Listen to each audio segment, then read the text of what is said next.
زبیر صاحب ان کا جواب تو آپ کی مرضی آپ دینا چاہنا چاہیں جو آپ پہ ذاتی اٹیک کی عامر الیاس رانا صاحب نے بھر بھر کے سیاسی ایلیٹ اور یہ اور وہ. لیکن میرا سوال یہ ہے کہ بھٹی صاحب نے کہا کہ عمران خان ایک قدم پیچھے آ کے بند دروازہ سیاست میں کھولے. آپ تو ماشاءاللہ ایکسپرٹ ہیں, آپ بریک تھرو لے کر آئے تھے باجوہ صاحب اور شریف فیملی کے اس کے اندر. آپ بتائیے کہ کیا یہ بند دروازہ کھولا جا سکتا ہے جبکہ بند دروازہ جنہوں نے بند کر دیا اب وہ کھولنے کو تیار ہی نہیں ہے, اور یہ جنرل باجوہ والی اسٹیبلشمنٹ نہیں ہے, یہ بڑی سخت اسٹیبلشمنٹ.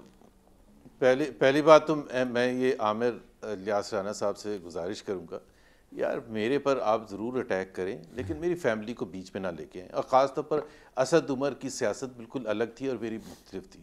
تو یہ اور پھر میرے والد صاحب کو لانا جو اس وقت حیات بھی نہیں ہے, یہ زیادتی والی بات ہے. I don't think so political discussion اس طرف جانی چاہیے. ان کو میرے سے شدید اختلاف ہو سکتا ہے اور اظہار بھی کرنا چاہیے, بالکل مجھے اس سے کوئی اعتراض نہیں, بٹ یہ کہ میں بیٹھ کے یہاں اسد عمر کو جسٹیفائی کروں, میں بیٹھ کے اپنے مرحوم والد کی باتیں کروں, تو اس کا ایک الگ پروگرام ایک رکھ سکتے ہیں, ہم کر سکتے ہیں ڈسکشن. بالکل ٹھیک بات. یہ جب آپ یہ باتیں کرتے ہیں اس کا مطلب یہ ہے کہ یہ ہے کہ میرا جو اسٹیٹمنٹ تھا یا انالیسس تھا وہ کہیں نہ کہیں جا کے ہرٹ کیا ہے ان کو, اور چونکہ ان کے پاس وہ ویلڈ جواب نہیں ہوتا تو وہ ہر پروگرام میں ادھر آ جاتے ہیں. دوسری بات یہ ہے کہ میں ایک اچھے کھاتے پیتے گھرانے سے میرا تعلق ہے, بٹ وی آر آل اپنے آپ کے بیسس پر ہے. نہ ہم نے انہیریٹ کیا تھا, ناٹ اے پینی, نہ کمپنی, نہ فیکٹری, نہ زمین, نہ کوئی اور چیز. تو جو بھی ہے کھاتے, بٹ اس کا مطلب یہ ہے کہ آپ کے پاس غریب کے لیے درد نہ ہو, آپ آواز نہ بلند کریں. آپ ان لوگوں کو جو 78 سال سے انتظار کر رہے ہیں کہ ان کو بیسک تعلیم ملے, ان کو 2 وقت کی روٹی ملے, جو 12 کروڑ عوام کو نہیں مل رہی ہے, تو اگر اس کی بات کرنا کسی کو چبھ رہا ہے تو میں تو نہیں فکر کروں گا. اور نہ میں عمران خان کی بات کر رہا ہوں, میں نواز شریف کی بات کر رہا ہوں, نہ میں کسی کی بات کر رہا ہوں. میں بالکل بولوں گا کہ اگر 75% پاکستانی کو صاف پینے کا پانی نہیں ملے گا تو میں کیوں نہ بولوں. اگر شہباز شریف نہیں بول رہا یا کوئی اور نہیں بول رہا تو میرا تو قصور نہیں ہے.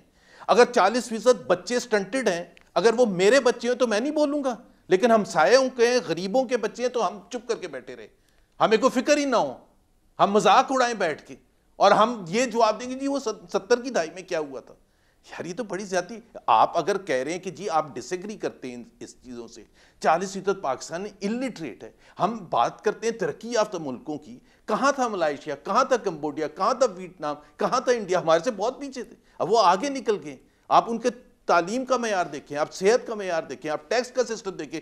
اگر 225 بلین روپے سیلریڈ کلاس سے 3 سال پہلے لے رہے تھے اور آپ اب 575 بلین لے رہے ہیں تو شور نہیں مچائیں گے. ان کو کیوں نہ ریپرزینٹ کریں, ان کی فیلنگز کو کیوں نہ, میں تو نوکری پیشہ رہا ہوں تو کیوں نہ ریپرزینٹ کروں, کیوں نہ بات کروں. اور آپ یہ کہیں کہ وہ بسیں چلنی شروع ہو گئی, یہ عوام خوش, تو ٹھیک ہے, اگر ٹھیک ہے اس کے لیے میں صرف یہ اور میں صرف بات کرتا ہوں, میں ہوتی سڑکوں پہ ہوتی, میں کہتا ہوں پاکستان کے ایک آئین ہے اور اس آئین کے اوپر عمل درآمد ہونا چاہیے. ہم سب کا فرض ہے اس کے لیے آواز, یا ہم یہ کہیں کہ وہ آئین کو آپ بند کرتے ہیں. ہوتا ہے میرے بھائی, آپ کیسی باتیں کرتے ہیں, مجھے تو نا آپ کی بات نہیں ہے تو پھر اس کو بند کر دینا, ہاضمہ خراب ہو جاتا ہے. اچھا دوسری بات آپ کے پروگرام کے بعد میں 2 گھنٹے میرا ہاضمہ خراب ہوتا ہے. کون سا آئین بھائی, نہیں. اچھا سنیں ذرا, فیلڈ مارشل صاحب کی بات کی تھی انہوں نے, بالکل صحیح بات ہے کہ فیلڈ مارشل صاحب نے بڑی زبردست جو مئی میں جنگ ہوئی اس میں ایک سپیکٹیکولر وکٹری جس کو ہم کہتے ہیں, جسے ہم سب ظاہر سی بات ہے خوش ہیں اور ہونا بھی چاہیے اس پاکستانیز. اور اسی طرح سے وہ جو بھی ان کے فورن پالیسی کے حوالے سے, تو بھائی میں آپ کے پروگرام میں یہ پہلے بھی کہہ چکا ہوں, تو ان کا پھر کیا کام ہے. یہ 342 لوگ جو نیشنل اسمبلی میں بیٹھے ویسے ہی وہ الیکٹ نہیں ہوئے تھے, جو باقی اسمبلیوں میں بیٹھے تو پھر ان کو تالے لگائیں. میری اب ایک بات سن لیں زبیر صاحب, میرے سے کیوں آپ ٹیکس لے رہے ہیں ان کے لیے. جی جو آپ آئین کرتے رہتے ہیں, جس طرح اس ملک کی عوام کا کرپشن کا کوئی اتنا بڑا ایشو نہیں ہے, اس ملک کا آئین ایشو نہیں ہے.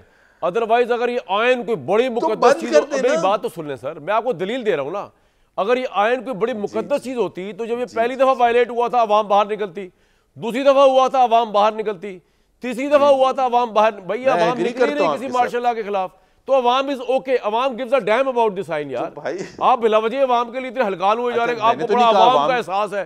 عوام gives a damn. میں آگے دوسرا لفظ بولا نہیں جا رہا, وہ کیا دیتے ہیں وہ, میں نے کہا غریب تو ہے نا, غریب نے تو آئین کبھی پڑھا ہی نہیں بیچارے نے, اس کا تو کوئی لینا دینا نہیں آئین سے. بھائی آئین کے چھولے کھاتے ہیں یہاں بیٹھ کے لوگ. میں اس کی غربت کی بات کر رہا ہوں. میں نے کہا 2 وقت کی روٹی. بھائی غربت اگر اتنی ہوتی تو آج شہباز شریف اور مریم نواز کے خلاف لوگ مہنگائی مارچ کر کے نکلے ہوتے. بتا رہی آپ کس دنیا میں بیٹھے ہوئے. آپ لاہور آئیں ذرا, اسلام آباد کراچی سے نکلے ذرا باہر. عامر صاحب 1 منٹ ہے آپ کے پاس, کچھ بولنا ہے آپ نے؟ Not more than 1 minute my friend. ظاہر ہے میرے لیے تو آپ کے پاس 1 منٹ رہے گا. میں بتاؤں نمبر 1, میں کسی بھی شخص کے لیے, کسی بھی فیملی کے لیے کوئی لفظ سخت استعمال نہیں کرنا چاہتا. اگر زبیر صاحب کو دکھ ہوا ہے ان کے والد صاحب پہ, میں معذرت چاہوں گا. لیکن چونکہ انہوں نے مجیب الرحمان کا نام لیا تو اس لیے ان کے والد صاحب کا ذکر آیا, نہ کرتے بات. چونکہ جب تاریخ کو کھولیں گے تو تاریخ کے سارے ورق ہمیں پلٹنے پڑیں گے. اگر آپ نے میرے دوسرے ساتھی کے دونوں پارٹ سنے ہوں تو وہ سوائے نواز شریف کے رونے کے ان کے پاس کچھ نہیں تھا. بھئی عمران خان کا کریکٹر تو کرو نا سیاسی طور پر, جو آپ کا سوال تھا وہ جواب نہیں تھا. آپ کیا بات کریں گے؟ آپ کو آج رونا آیا ہوا ہے کہ جناب نواز شریف, جناب نواز شریف. بھائی نواز شریف نے آپ کی چیخیں نکلوا دی ہیں نا. جب میں نے IMF کی رپورٹ پہ زبیر صاحب کو سوال سر 1 منٹ پورا ہو گیا, 1000 ارب روپیہ, وہ 1 minute sir, 1 minute sir, PTI کے دور سے نکلا ہے تو وہ سوال کرنے لگ گئے نیب کو. بھائی ایک طرف آپ پوری دھاڑ رہے ہیں ایکس پہ آپ کے سوالات کہ جناب میں نے کہا تھا وہ لسٹ دکھا دینا بھائی کون ہے وہ. 1 منٹ آپ بیچ میں نہ بولیں گے. میں تو کہہ رہا ہوں کہ وہ لسٹ دکھا دے PTI کے زمانے کی. مجھے بات کرنے دیں. نہیں 1 منٹ بھائی, میں آپ سے یہ بات کہہ رہا ہوں کہ وہ پوری رپورٹ مان لے یا پوری کو جھوٹ بول دیں. آپ کی اس بات سے میں کل بھی متفق تھا, ایک پروگرام میں تھے ہم, آج بھی ہیں.